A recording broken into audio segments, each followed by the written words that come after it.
Okay, so let's move on to protected downloads. Now, protected downloads are special one-use or, specific.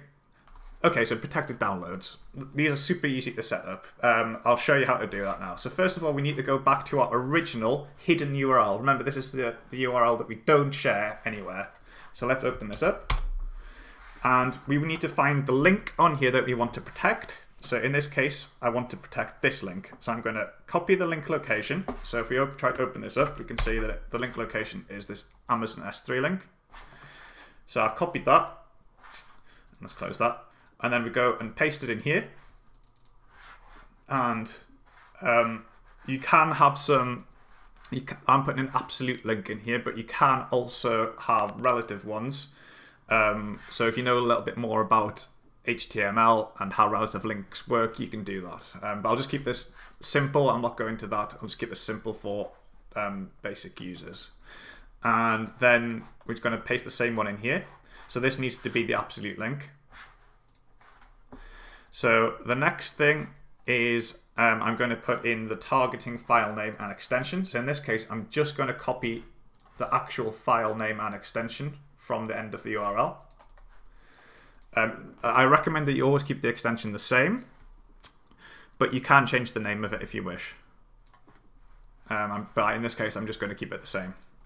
And then I choose how many download counts are allowed. In this case, I'm going to choose 10.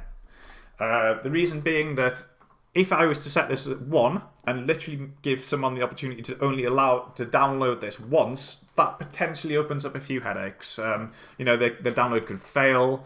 They could do something wrong with their download, and they might not, or they might, have a genuine reason to want to download it more than once.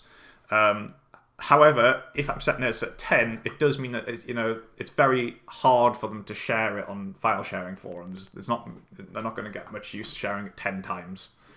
But you can set this to whatever you want. You can set it to 1 if you want, 5, 50, 100, whatever works for you. In this case, I'm going to set the allowed download count for each customer to be 10. So I'll click Save.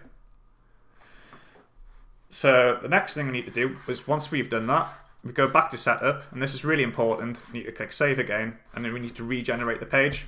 Now the reason is we regenerate the page is because this is now set up generating it again has now set up the new protected download.